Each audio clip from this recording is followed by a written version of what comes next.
Well, I am extremely excited about the session. What's most exciting to me is the hundreds of new teams and projects coming into the Filecoin ecosystem.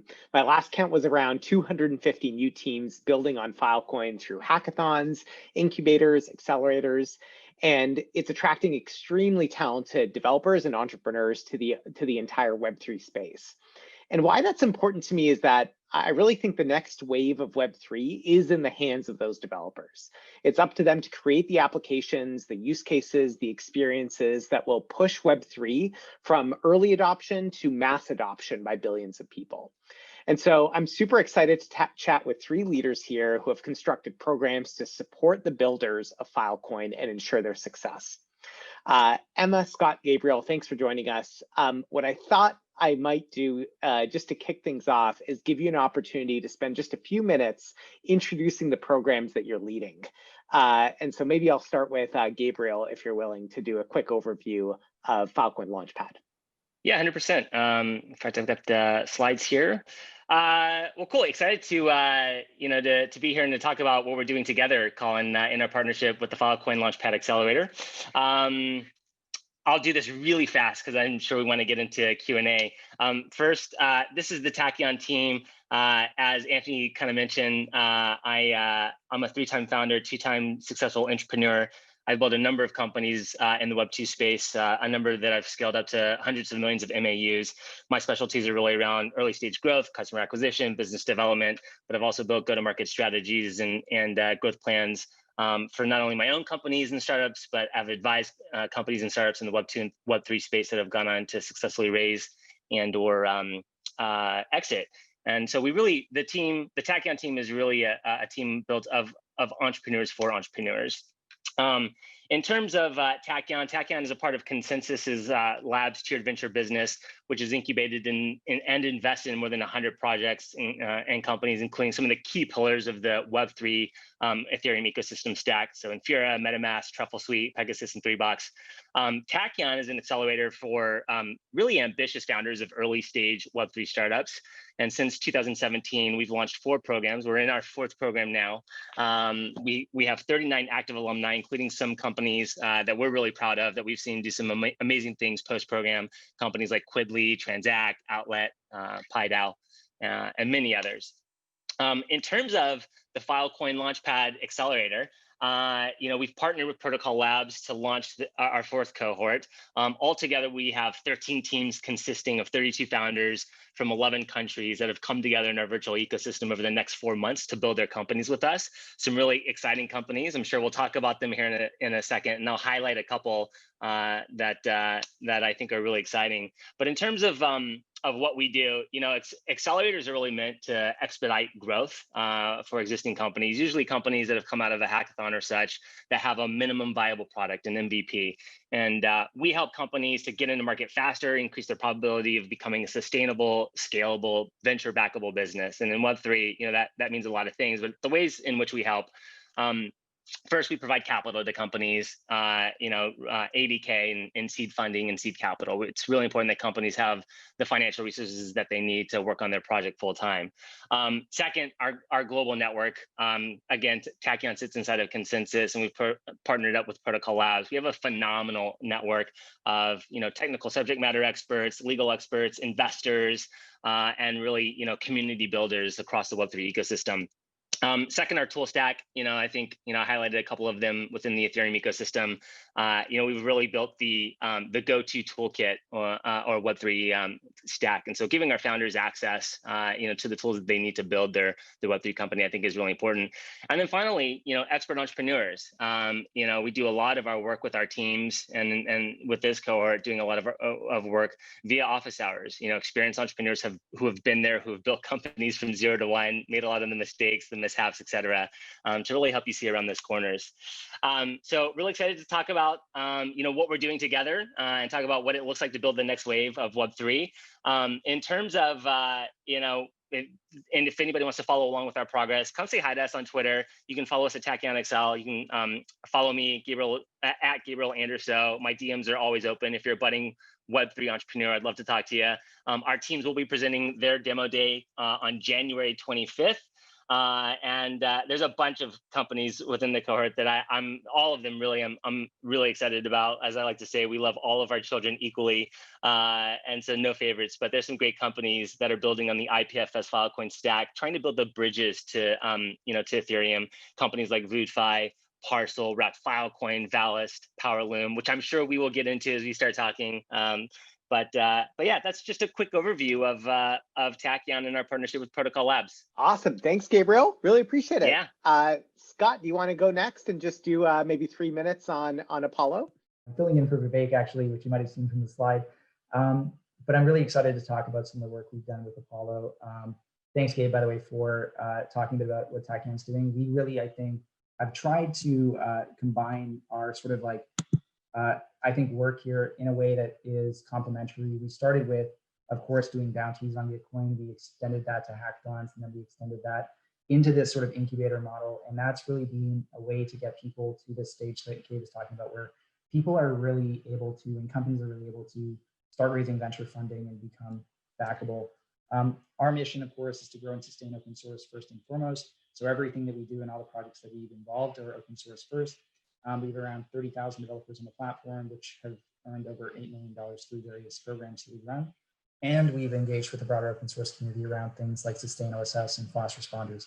There are more Web2 initiatives we feel are important for the core mission that we're trying to support.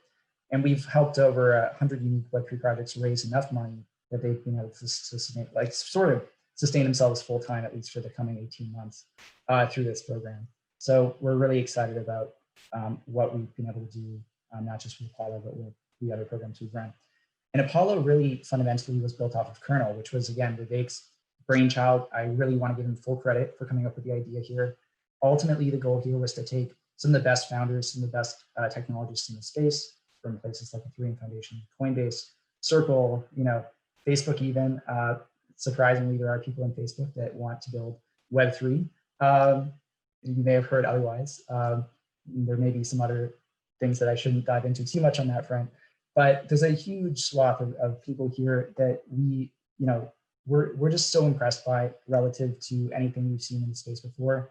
And that led to, over 50 early stage companies building Web3, raising $5 to $10 million in collective funding, and contributing to leading Web3 ecosystems, including now with Apollo. The Filecoin ecosystem, there are a lot of really cool principles that I don't probably have time to dive into in this presentation that really guided the philosophy of the program. Ultimately, one of those was trust. Some other ones were really around the core technologies that Web3 and principles that Web3 is built on. The last talk or unit of the course was actually on giving. So I want to give a shout out to Sacred Economics. That textbook, to me, at least I would call it a textbook, has been really influential on our thinking here. And so, Apollo is sort of a mission control for over 130 amazing developers in the Filecoin ecosystem. We sort of structured it in terms of weekly updates, and we structured it as more of a peer mentorship program so that we could have everyone sort of get to know each other and start to build things together. Ultimately, that led to a lot of projects that actually collaborated directly and created new projects out of what they were doing before that otherwise would never really come together. Ultimately, that was really key for us in structuring this, and we think is really good as a sort of like starting point for some of these companies that can now move on to things like what Gabe is doing. Ultimately, we see ourselves as sort of in between this hackathon and full accelerator stage. And in terms of the structure, just to continue, sort of weekly pitch sessions, we did expos, one-on-one mentorship sessions, investor Fridays with various investors in the community.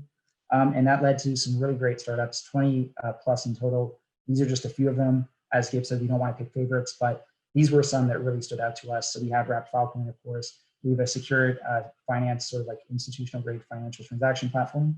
We've got a robust Web3 loss and runtime. We've got a tool to help people port over from centralized to decentralized social media. And finally, we've got a powerful JavaScript framework for leveraging basically any kind of game you might want to see from Web 2 and porting it over into Web 3. So thanks for having me. And hopefully this was a good rendition of Vivek's presentation. Thank you all so much.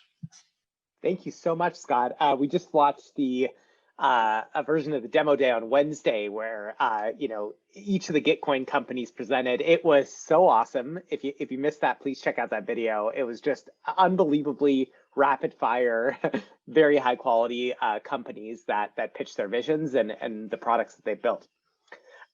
Emma, do you want to go next and talk about LongHash's accelerator? I just want to say we're so excited to be part of the Filecoin ecosystem and structuring out the acceleration program to really bootstrap and build out an amazing ecosystem. So just a quick intro on what LongHash Venture does. So we really are all in on Web 3.0. So we build out a venture building platform to support early stage blockchain companies. And all these companies, we hope they can contribute to the Web 3.0 vision through true ownership, trustless interaction, and also projects that help with the smooth transition from Web 2.0 to Web 3.0. So a bit of an intro about LongHash Ventures. So we are invested by Fenbush Capital and also Wanxiang Blockchain Labs, the Hashkey Capital. We're also supported by Singapore government. And we've done this for the last 2 years. We've accelerated 4 batch of accelerators, total 25 portfolio companies, raised collectively 20 million of VC funds, and there's 100% funding by third party, whether it's through grant or through investment amounts. And we've also kind of amassed a big network of investors in Asia. So this is the team, me and Shikai. Prior to starting LongHash Venture, we were both management consultants. And before McKinsey, I was a banker. So slowly and steadily moving to the brighter side. And we're advised by Dr. Xiao, who is the founding partner of Fenbush Capital, as well as Dr. Shen Bo, who is also another founding partner of Fenbush Capital, which should be familiar to a lot of people in the blockchain space. So come to the Filecoin Frontier Accelerator. We really want to provide a very structured approach to support early stage blockchain startups, from strategy forming, from shaping up their pitch, from fundraising, from go-to-market, and most importantly, want to partner up with protocol labs to provide the technological support that's needed by those early stage blockchain startups. And we're very honored to be able to garner a big panel of mentors. And as you can see, the mentors comprises of 3 categories. The first categories are really technologists, including Juan and Colin from Protocol Labs. Also leading investors from Asia, such as NGC, Fenbush Capital, Hashkey Capital, Hashed.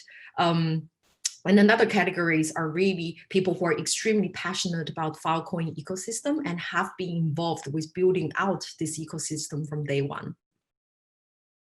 So this acceleration journey will actually start in February next year. Right now, we're in the application phase. So do go to the website or reach out to us on Twitter if you want to find out more about this project. And I think we're going to see some really good companies coming out from Gabriel's Tachyon and Scott's Gitcoin. So we're looking forward to see what we can learn from what they're doing and how we can best provide support, especially for companies that are coming from Asia and are planning to expand into Asia.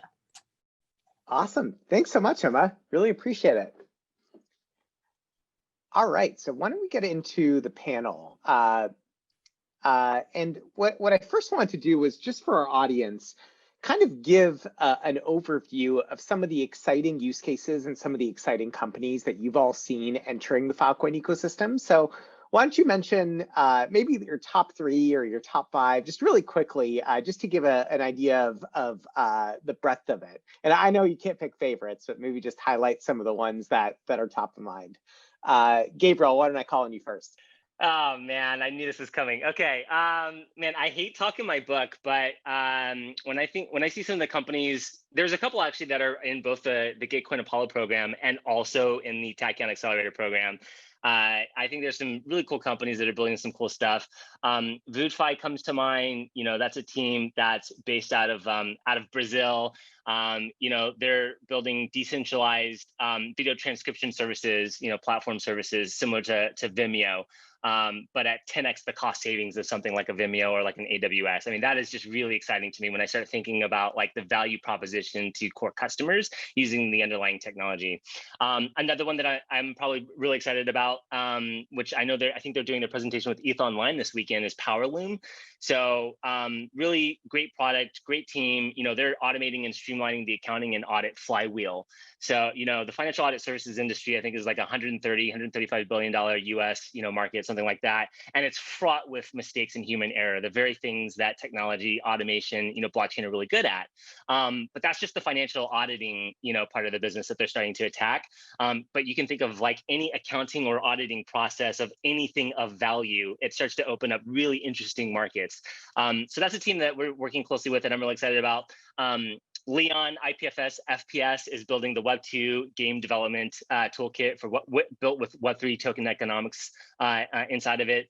So he's using FPS as first-person shooter games, built on top of Unity, which is a game development library. It allows you to build really cool games that have things like physics engines built into them.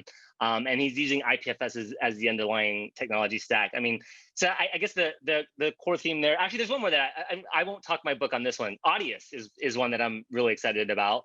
I think they've got a solid value proposition, a clean UI, a great library, especially with a marquee name like a Dead Mouse, kind of joining them. I guess the thing that I'm pointing to, which gets me most excited about the ecosystem that we're seeing right now, is this concept that I've been calling for the last couple of years, the Web2 to Web3 bridges, where the blockchain, the protocols, the either hot or cold storage is kind of swept under the rug, but you've got real value propositions to end consumers, and it can actually touch real consumers and their everyday lives. So those are 4 companies that come to mind that I'm really excited about and continuing to see what they build within this ecosystem. Scott, I know there's some overlap there, but why don't you say a few more? Definitely. I think actually one that I want to hit on that Gabe mentioned is Audius. I really think they're doing amazing work too. I just want to mention that because they actually have their launch event much later tonight, and I think that it's really, really interesting to see real mainstream adoption. And on that note, the one that sort of comes to mind for me is Deplatformer, which is really the one I mentioned before around moving Web to sort of like data over to Web3. There's lots of, for an average user, the barrier really comes down to, okay, I already have all my photos on Facebook or Instagram, or like I have my videos on TikTok. How am I going to actually move this over? And ultimately, that's one of the problems that they're trying to solve. I think that's really critical for getting mass adoption. And the other one, to keep things short, that I'll mention, there's 2 actually. I'll keep it short with 2. There's wrapped Filecoin, which Gabe mentioned as well, and then Web3 API. And the reason I think both those are really critical is because of their core infrastructure, and that's really, one of the things that I hold dear to my heart is we started with helping with core infrastructure in Ethereum, and now this is kind of extending that to helping with core infrastructure in the Filecoin ecosystem. And Web3 API, as I mentioned, kind of is this Web3 WASM runtime for universally compatible like smart contract APIs. It's a mouthful, but like basically the goal is that you can implement these like user-friendly wrappers, and then you can access these APIs like on IPFS. They're even like addressable using like ENS. They can be queried from like pretty much like any language and platform. It's like really just a like core piece of infrastructure that I think is going to be necessary for the Filecoin ecosystem. And then wrapped Filecoin just really helps bridge these ecosystems even further, and that to me is like really just cool. I'm obviously a huge fan of the Ethereum ecosystem as well. That's where we started. And I'm really glad to see more collaboration between these 2 ecosystems. So those are the ones I'll mention. Just in the interest of time, I'll stop there. But Emma, maybe I'll pass it to you. Thank you. Well, it's not good to go last because the audience was on my list as well as wrapped Filecoin. Maybe I'll just reiterate. I think DeFi is super, super exciting, and having a bridge to have wrapped Filecoins to be bring assets from Filecoin ecosystem into the DeFi space. I think it's really smart move, and it's definitely a mandatory move. And I think that's going to open up so much options and financing opportunities for not just miners, but also other Filecoin ecosystem participants. One company I thought is quite interesting is also Decentraland, the decentralized VR platform where users can explore and play games. I think the storing of assets on IPFS Filecoin will be very, very interesting. So I think by and large, I really feel with the onset of Filecoin, basically we're providing a true decentralization journey for a lot of existing dApps out there, right? Whether it's gaming, whether it's social media network. So it's a very valuable Web 3.0 critical infrastructure out there. One company I want to also mention, I think it's a finalist in the Gitcoin APOLLO, is the meme of the day. I thought it's quite interesting experiment. It's a fun social platform where you can save meme images as NFT, and people will be able to upvote and buy memes, and while having the opportunity to kind of save the profits of the memes so that they upvoted. So I thought there are some really, really interesting experiments that's happening in the Filecoin ecosystem, and I'm super excited about it. Awesome. Thank you so much. It's incredible, the diversity, right, of different types of companies, from enterprise to consumer to DeFi, from infrastructure to applications to memes, as Emma said, and all sorts of industries. So it's really cool to see the full kind of spectrum of folks investing into Web3 and the Filecoin ecosystem. Now, I really, really do believe, and I said it in the intro, that the future of Web3, and to go from where we are today to having billions of people engage in this stack, is in the hands of developers and entrepreneurs. And you guys are the closest to that, right? And so I would love to understand, what advice do you have for developers and entrepreneurs? What should they be thinking about really ambitiously to help Web3 cross the chasm from where it is today, a large group of early adopters, to kind of billions of people and mass adoption later on? And Emma, maybe I'll start with you. Sure thing. I think at this point of stage, we already have a lot of the critical infrastructure for Web 3.0 roughly there. Of course, there's always room to improve and further refine to improve the scalability and whatnot. But I think right now there's a big gap between what the users can experience to the product, right? So it's almost like you see the potential of it, but still it's miles away from the ultimate user experience. It can't really compete with Web 2.0. So I would encourage founders and teams to really look into the UI UX part of it and look at how do you simplify that experience and make it almost like, for people who don't care whether they're using Web 2 or Web 3.0 application, they just enjoy the product and they solve a real pain point. That's fantastic. Awesome. And Gabriel, I'd love to understand, your views of how entrepreneurs and developers should think about product market fit in the industry. So maybe you can walk through your framework around that. Yeah, Colin, I know we talked about this earlier in the week, but everybody likes to talk about this elusive product market fit. Startups are, I think, to reiterate something that Emma was just touching on, startups are meant to solve a problem and solve a problem for customers. And I think, I think that the lockbox for succeeding, for finding product market fit, is one, you've identified a good problem, a real problem. And, that problem has, there's a unique insight that you have as a founder. There's an intensity level with your customers that are experiencing this problem. Like, how painful is this problem? How often does it occur? How much does it cost to solve this problem? What's the frequency that it happens? And really hone in on a good problem. I think the other thing is that, to hit product market fit, you need to have a differentiated solution. You need to have a unique advantage with your approach. You need to have something that is different than what's available in the marketplace. I love these Web 2 to Web 3 bridge companies. I keep talking about them. There's this great company based out of San Francisco, Figure, I think is what they're called. They're like a HELOC company. I think they've done something over like $1 billion worth of refinance loans.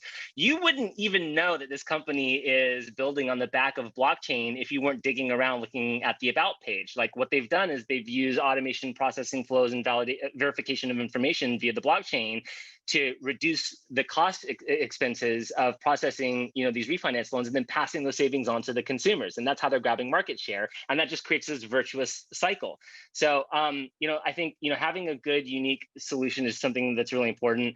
And then you've got to be in a market that's attractive. And a big market solves a lot of problems, right? It allows you as an entrepreneur to make a lot of mistakes because there are a lot of people within the marketplace that are transacting to solve this problem, right? So what's the size of the market that you're in? How fast is it growing? How is it evolving and growing over time? What macro trends are taking place that make this a growing and attractive marketplace? You know, I think those are really the key things: a good market, a differentiated solution, and a sizable market that you're in. Awesome, thanks for that. I know we talked about it earlier this week, but I love hearing about it. So thanks again for for diving into that. And Scott, you know, sometimes the hardest part for a developer and entrepreneur who wants to enter the space is just getting started, right? Like, how do you get your foot in the door and start learning about the stack and just kind of get the ball rolling? And Gitcoin just kind of helps facilitate that. So, you know, what do you think, you know, if an entrepreneur or developer is just trying to enter the space, what advice do you have for them to kind of get moving? I would say, I think, first of all, Emma is exactly right about like the UX component of this, like thinking through thinking through product market fit to tie this all sort of together. But like, you know, when you're getting started, you really need to go from first principles. You know, what is the thing that you're trying to build? Why are you trying to build that? Why do you feel like that's valuable? And then you can really start diving into, you know, obviously the thing that I'll promote is bounties. We have a lot of these bounties up for various parts of the Web3 ecosystem. And those can kind of get you a sense of what people are building in other areas that you might not have thought of, whether people are tackling pieces of infrastructure that you already need. And those can kind of be paired with tutorials, that can be paired with like other resources online. I would make sure to really get a sense of, you know, the basics before you really dive in further. But after that point, I think there's a lot of things you can do. You can join a hackathon, you can join an incubator. One of the beautiful parts of this space is like between those two things, even like there's a million different programs happening, like including ours, including ones that aren't on this panel. If you really just search around the Web3 ecosystem, Google around, like there's millions of these programs that are free to access and like really generally, I think, top-notch quality relative to what you find even in Web 2. So kind of like, to me, that's one of the big things to maybe like at a meta level to know is like, don't be afraid to dive in. Don't be afraid to go and find these things. Don't be afraid to ask people for help. You know, we get a lot of flack in this industry for crypto Twitter, but crypto Twitter can be a great place to go and ask someone a question or go and find someone who can be a mentor. There are lots of people that are willing, like Gabe was saying, like to just answer a DM or respond to a question. I don't really know that that's as true in Web 2, to be honest. I feel like that's a unique characteristic of this space to some degree that I really appreciate. And so, yeah, to me, that's really the key to it. But of course, you know, between all of our platforms here, I think those can provide a really good starting point. Of course, I would also, you know, the standard developer relations person in me is always wants to say also read the documentation, check the documentation. There's always, you know, lots of good stuff there, even though it's an oversaid part of the process. Can I add one more quick point? Of course. I think one important thing is the team really has to be able to kind of be agile and be willing to pivot. Because I think there's quite a lot of projects started building since 2016, 2017, right? And they've raised money, but the product they were building didn't gain traction. It's only until maybe recently, some of the DeFi projects, say for example, Synthetics, right? They were one example is Synthetics. They were building stablecoin as Haven, and it didn't really gain much traction. I remember I was talking to them in our Singapore office, and then they really scanned the space to look for a problem that they can solve. Then they pivot into, you know, the synthetic assets and really iterate on their tokenomics and really gain traction afterwards. So I feel that, and I've seen so many examples in other projects as well, right? Don't get too married to your first idea. I think you should always look out, scan the market, talk to people, other people who are building the ecosystem, and test out ideas and be willing to change and capture what's the next opportunity. Awesome. Thanks for adding on there, Emma. That's great. So, you know, in the audience today, there's lots of developers from, you know, all different parts of life, and they're considering getting involved in the movement. You know, I would love to hear each of your elevator pitches to a developer who's maybe in the Web 2 space of why they should consider entering Web 3 and starting to build the new wave of Web 3 applications. So I'll leave that open. I can start here. Just like we are so early in this space. And there are so many problems that have yet to be tackled that there's really not too many places you can go wrong. I think that's the one thing I'll say quickly, and I'll let everyone else jump in, just depending on how much time we have, but I can add to that.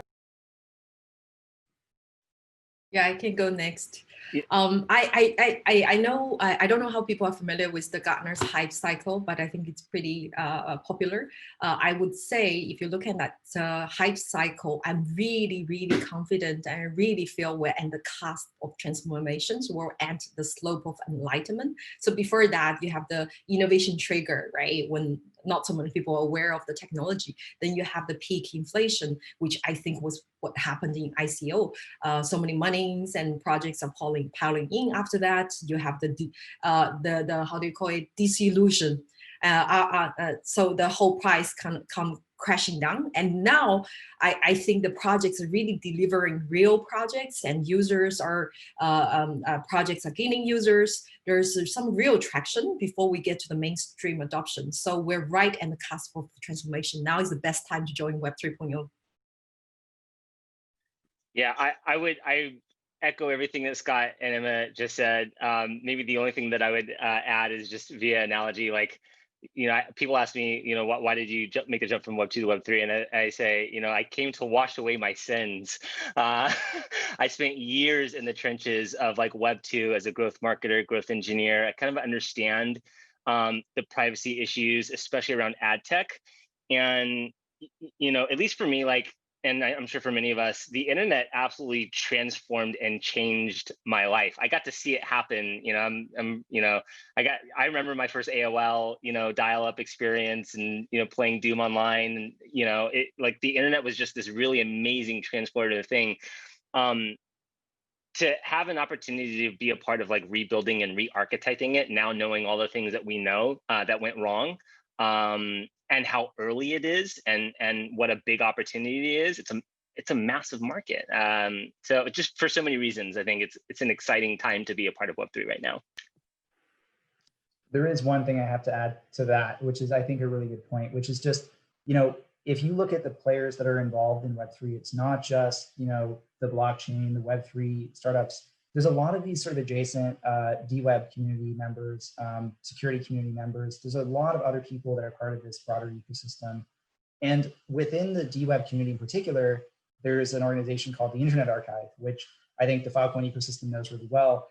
And just seeing sort of, their mission and their drive towards making sure that the web is, there's this vision that Tim Berners-Lee had of like the semantic web, which if you, I can't do it justice here, but like, you look into it, we really didn't achieve that vision in Web 2. We didn't get there, and like there still is room to make that a reality. And I think that's actually more, from a more philosophical standpoint, worth looking into. Awesome, fantastic. I think we have time for one question, so I'll ask a pretty tough one here from Thad. So obviously we're in this particular group engaged with folks building on top of these protocols. But Thad's question is around how can Web3 utilize internet standards and upcoming standards? Do these startups have good access to advisors and experts that help build the web standards to ensure that they're future-proof for blockchain applications like Filecoin? I worry about startups and teams not really looking forward enough and being involved in shaping the future of internet standards themselves and being involved.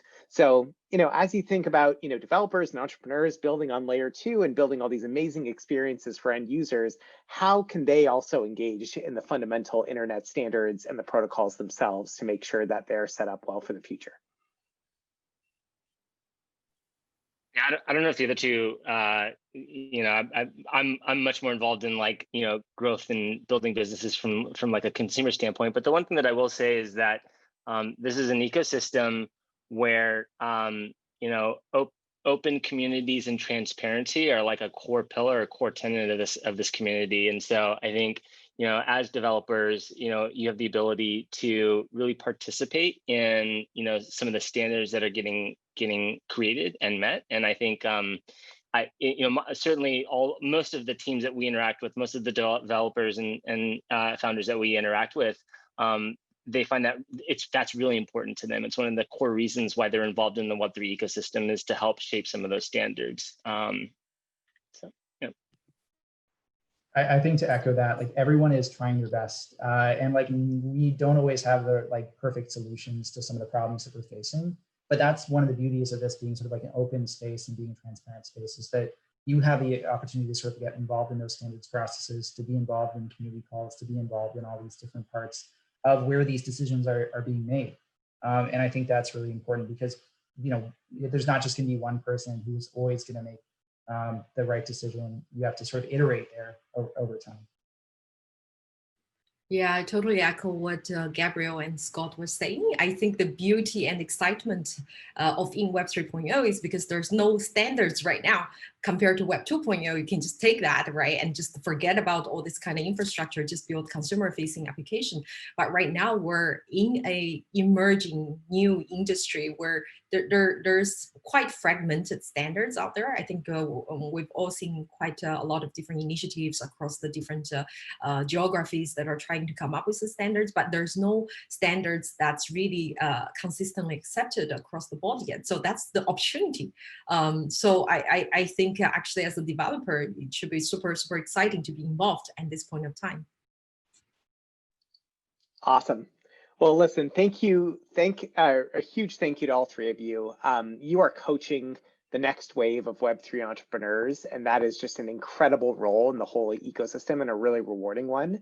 And I really believe, just like how the companies of Web2, call it Amazon or Google or Facebook, were an order of magnitude larger and more successful than companies from Web1, the companies that are going to emerge out of Web3 are going to be an order of magnitude larger than the ones from Web2. And I have a feeling that some of those success stories are going to come out of your accelerators and incubators that you're leading. So thank you for your contributions to both the Filecoin and broader Web3 ecosystems. And thanks for joining us on the panel today.